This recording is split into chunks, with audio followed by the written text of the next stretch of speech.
Hello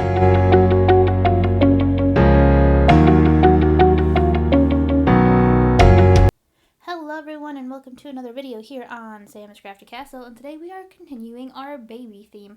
Actually, this honestly the last week, this week, and next week are really just Sammy helping her cousins out and doing things videos, because I have baby shower. We had the baby shower signs last week for this same baby who this card is for. It was the same baby shower, and that's one of my cousins. And then next week is his brother's, my other cousin's wedding card. So we're just going on a theme right now. So that's just where we're at.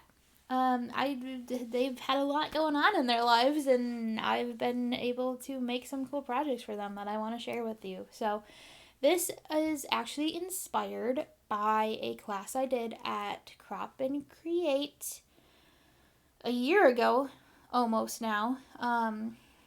And this is the Daisies Forever stencil bundle from Gina Designs. And this bundle, like, if you're familiar with the other ones, A Little Love, A Little Hello, those layering stencils are already kind of backgroundy for you. Like, there's dies where you can cut out the flowers, but the flowers aren't necessarily individual. This one, the flowers are a little more individual. Like, it's almost more designed for you to cut out the flowers than for you to turn them into a background. But we did this card in class, and I really liked it, and I thought it would be perfect for my cousin's baby shower. So I already did the first layer, which is actually the easy part. Then this part comes along, which is lining up the second layer, which, if you're just doing the one flower, is pretty easy because you can just slide the stencil around. But because I had the flowers going in all different directions, I'm not going to lie, lining them up got a little tricky. And you can even see it with this one, like, it's not quite perfectly, like, lined up like it should. So what I started doing is what I'm doing here. And I'm sorry this is super zoomed in.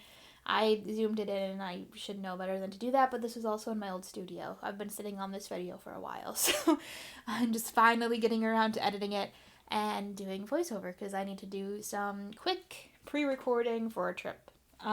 So that's that.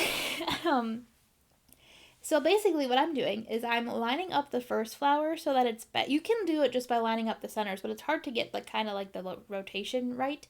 Especially because I didn't keep them all straight. I kind of wiggled them around. So basically I'm just using the first flower and lining it up the way it should be, and then I just move the stencil exactly in that same position, line up the centers again, and I know I'm good to go. I could have done them all at once. I mean, I could have done both layers at one time and for each flower, but I wanted to sort of see what I was working with background wise, so I didn't do that. But it works out this way. The third layer actually gets kind of tricky because the third layer is on the second stencil with the rest of the leaves. So that was a little bit harder because I couldn't use the first, like, especially this one. This one would have been impossible because I didn't have the center.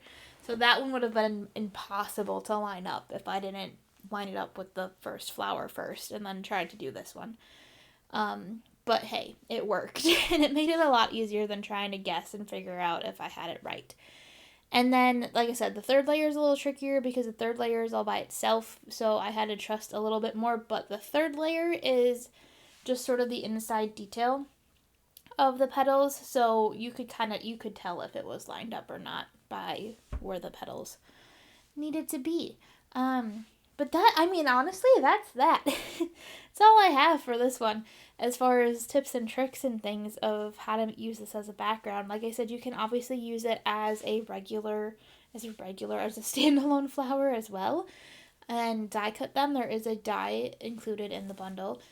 There's also a little stamp set included in the bundle that has, which you'll actually see me use in a minute, because I do use one. There's a little flower in there that I use to fill in some of the extra white space that's around. But it also has centers for the daisies in it. I knew I was going somewhere with that.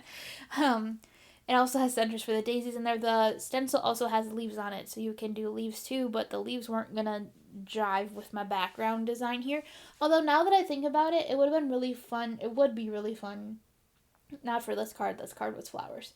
But it would be really fun. I'm looking at the stencil. It's in my closet, and I'm thinking about this now.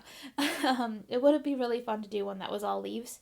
Maybe if the baby had been a boy, I would have done leaves. That would have been fun. I might still do something with that now that I've thought about it. But I wanted to use flowers, and you're gonna hear me talk next week because I actually edited these backwards. I filmed and did the voiceover for the last video I'm posting first, and so I'm going backwards. But you'll hear me talk next week about some. I forgot where that was going. It was going somewhere. I'm sorry, guys. It's getting late, and I've been filming a lot of videos today because, like I said, I'm going on a little trip soon, and I need to have videos filmed to go up. So, I apologize if this one, and I apologize if last week's voiceover, because that's the next one I have to film. I apologize if last week's was a little bit wonky too. So now I'm just using the stamp set in this little tiny flower, and I believe that's the light carnation ink. I used the layering carnation inks for the pink, and I used a combination of distress inks, and those will be linked in the description box below. So this is the failed attempt. I had it in my head that I really, really, really wanted to use vellum and embossing for this card. And just because it's been a long time since I've done that. And I'm pretty sure when I was filming this originally, based on when the baby shower was, I think I was working on Crop and Create for the fall. And they were doing a bunch of embossing on. Oh no, this would have been before that. So I don't know where I got this idea from. I probably just wanted to do it because it is a fun technique, and I don't do it nearly enough. And I decided I probably just found some vellum. If I'm being honest, I probably was going through my stash and found some vellum and went, I want to emboss on this. And I also want to say that unfortunately the stamp that I'm using is retired. But it is my go-to baby stamp, and I refuse to give it up. So if you happen, it is the Baby Girl stamp set by Gina K Designs. And if you happen to find it on eBay or somewhere, someone selling it resale, it's a really good stamp set. And I'm really kind of sad it's retired. But it will be, and always will be, my go-to baby stamp. She had a baby girl one and a baby boy one, and I have both of them. And I will not give them up, ever.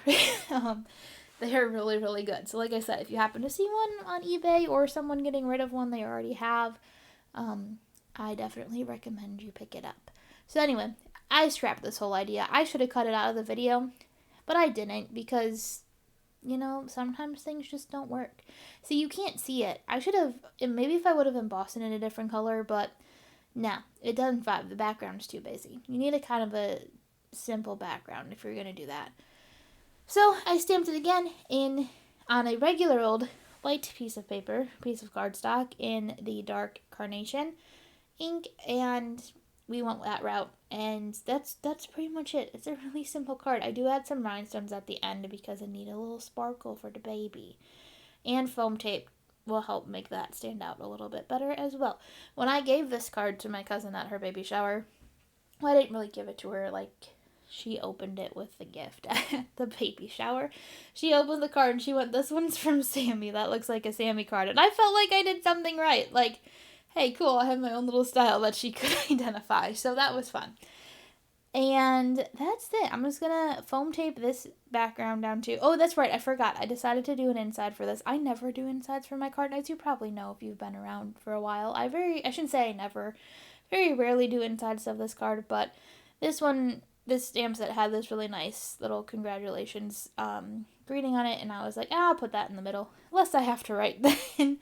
So now we're going to glue it down, and we're going to, I didn't do foam tape. I thought I did foam tape. I must not have been, this is the middle, that's why I didn't do foam tape. I have to foam tape down yeah, okay. I was going to say, I have to foam tape down the outside, because I was pretty deep. That's still my baby roll of foam tape that I used up during Crop and Create, so I should have been in my foam tape phase when I did this.